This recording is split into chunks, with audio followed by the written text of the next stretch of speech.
ഇന്ന് നമ്മൾ ഉണ്ടാക്കാൻ പോകുന്നത് വളരെ ഈസി ആൻഡ് സിമ്പിളായ ബ്രേക്ക്ഫാസ്റ്റും ലഞ്ചുമാണ്. അപ്പോൾ അത് നിങ്ങൾക്കൊന്ന് ഷെയർ ചെയ്യാമെന്ന് വെച്ചു. അത് നിങ്ങളുടെ ഫ്രണ്ട്സ് ആൻഡ് ഫാമിലിക്കൊക്കെ ഷെയർ ചെയ്ത് വളരെ യൂസ്ഫുൾ ആയി പോകും. വളരെ ഈസി ആൻഡ് സിമ്പിളായിട്ട് പെട്ടെന്ന് ഉണ്ടാക്കാൻ പറ്റുന്ന ഒരു റെസിപ്പീസാണ്. കൂടെ തന്നെ ചാനൽ ഒന്ന് സബ്സ്ക്രൈബ് ചെയ്ത് നല്ലതുപോലെ ഒന്ന് സപ്പോർട്ട് ചെയ്തേക്കണേ. നിങ്ങളുടെ സപ്പോർട്ട് ഉണ്ടെങ്കിൽ മാത്രമേ മുന്നോട്ട് പോകാൻ പറ്റുള്ളൂ. അപ്പോൾ നമുക്ക് തുടങ്ങിയാലോ? ആദ്യം തന്നെ നമുക്കൊരു കപ്പ് കാപ്പിയൊക്കെ കുടിച്ച് നല്ല എനർജിയൊക്കെ വെച്ചിട്ട് തുടങ്ങാം. അങ്ങനെ ഞാനൊരു കപ്പ് കാപ്പിയൊക്കെ കുടിച്ച് അടിപൊളിയായി എനർജിയായി വന്നിട്ടുണ്ട്. ഇനി നമുക്ക് ബ്രേക്ക്ഫാസ്റ്റിനായിട്ട് ഇന്ന് നമ്മൾ ഉണ്ടാക്കാൻ പോകുന്നത് റാഗി പുട്ടാണ്. അപ്പോൾ റാഗി പുട്ടിനായിട്ട് അര കപ്പ് പുട്ടുപൊടിയിലേക്ക് ഒരു കപ്പ് റാഗിപ്പൊടിയും കൂടെ ചേർത്ത് ഉപ്പ് വെള്ളമിട്ട് ഇടഞ്ഞിടഞ്ഞ് ആവശ്യാനുസരണം വെള്ളം ഒഴിച്ച് ഇടഞ്ഞിടഞ്ഞെടുത്ത് 10 മിനിറ്റ് റെസ്റ്റ് ചെയ്യാൻ വെക്കണം. അതിനുശേഷം ഒരു 2 സെക്കൻഡ് മിക്സിയുടെ ജാറിലിട്ട് ഒന്ന് കറക്കിയെടുക്കണം. ഇങ്ങനെ എടുത്താൽ നല്ല സൂപ്പർ സോഫ്റ്റ് പുട്ട് കിട്ടും. ഈ തരത്തിൽ ഏത് പുട്ടും ചെയ്യാം. അങ്ങനെ പുട്ടെല്ലാം റെഡിയായി ആവിയെല്ലാം കയറി വെന്ത് വന്നു. ഇനി നമുക്ക് പുട്ട് ഒരു പ്ലേറ്റിലേക്ക് മാറ്റാം. ഇത് നല്ലതുപോലെ ആവി പുറക്കുന്ന super soft tasty puttu ready. ഇനി പ്ലേറ്റ് സെറ്റാക്കാം.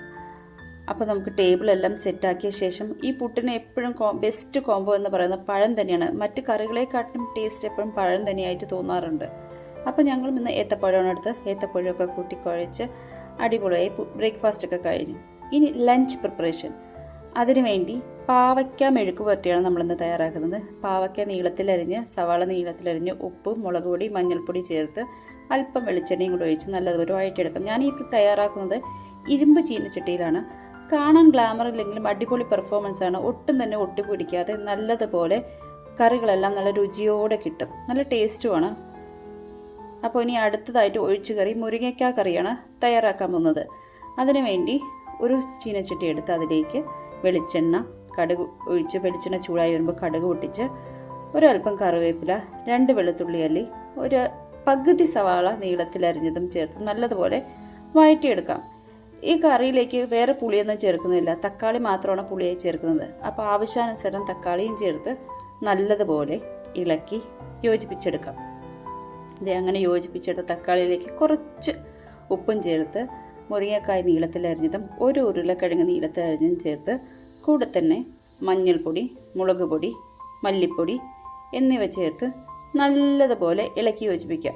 ഇനി ഇത് വേവാൻ ആവശ്യത്തിനുള്ള വെള്ളം എത്രയാണോ വെച്ചിരിക്കുന്നത് അതിന് വേവാൻ ആവശ്യത്തിനുള്ള വെള്ളം ഒഴിച്ച് വേവിച്ചെടുക്കാം. ഒന്ന് അടച്ച് വേവിച്ചെടുക്കാം. അടച്ച് ഒരു 3/4 ഭാഗം വെന്താൽ മതി. അതിലേക്ക് ഒരു പച്ചമുളക് കീറിയതും ചേർത്ത് നല്ലതുപോലെ ഇളക്കി നല്ലതുപോലെ ഒന്നും കൂടെ വേവിച്ചെടുക്കാം. അങ്ങനെ എല്ലാം വെന്ത് വന്നിട്ടുണ്ട്. ഇനി ഇതിലേക്ക് അരപ്പ് പച്ചത്തേങ്ങ ചിരകിയത് അരച്ച് ചേർത്ത് നല്ലതുപോലെ ഒന്ന് തിളപ്പിച്ചെടുക്കാം. അങ്ങനെ തിളപ്പിച്ചെടുത്ത് കഴിഞ്ഞാൽ നമ്മളുടെ ഒഴിച്ചുകറി മുരിങ്ങയ്ക്ക ഒഴിച്ചുകറി റെഡി. ഇനി നമുക്ക് ലഞ്ചിനായിട്ട് ഇപ്പോൾ ഒഴിച്ചുകറിയായി മെഴുക്ക് പുരട്ടിയായി ഒരു തൊട്ട് കൂട്ടാൻ ഒരു കറി വേണ്ടേ. അപ്പോൾ അതിനായി മാങ്ങ കൊണ്ടുള്ളൊരു സിമ്പിൾ. അപ്പം മാങ്ങ സ്ക്വയർ പീസസായി കട്ട് ചെയ്തെടുക്കുക.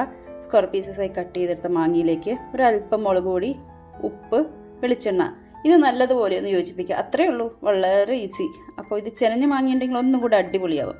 അപ്പോൾ ഈ ഇതെല്ലാം കൂടെ ചേർത്ത് വെച്ചു. അപ്പോഴത്തെ ചോറ് നമ്മൾ വാർത്ത് കഴിഞ്ഞു. ഇനി ഒരു പ്ലേറ്റിലേക്ക് ചോറിട്ടു.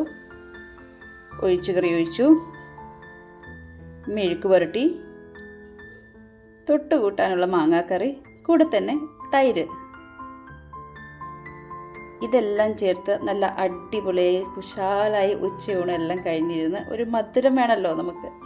അപ്പോൾ നമ്മൾ ചോറൊക്കെ ഉണ്ട് കഴിഞ്ഞ് മധുരത്തിനായി ചക്ക വരട്ടിയതും ചേർത്തു. കുറച്ച് സമയം റിലാക്സ് കഴിഞ്ഞപ്പോൾ വീണ്ടും വൈകുന്നേരത്തെ പണി. നാളത്തേക്കുള്ള പ്രിപ്പറേഷൻ ഇഡ്ഡലി ദോശ മാവ് അത് ഞാൻ അരയ്ക്കുന്നത് ഗ്രൈൻഡറിലാണ് കേട്ടോ. അപ്പോൾ അതിനുള്ള തയ്യാറെടുപ്പുമായി ഇഡ്ഡലി ദോശ മാവെല്ലാം റെഡി. ഇനി ഒന്ന് കാപ്പിയൊക്കെ കുടിച്ച് റിലാക്സ് മോഡ് എന്ന് പറഞ്ഞാൽ നമ്മൾ ബുക്കൊക്കെ വായിച്ച് അന്നത്തെ ദിവസം. അപ്പം അത്രയേ ഉള്ളൂ ഒരു ദിവസത്തെ വിശേഷങ്ങൾ. അപ്പം പിന്നെ ഇനിയൊരു വീഡിയോ ആയിട്ട് കാണാം. ടാറ്റാ.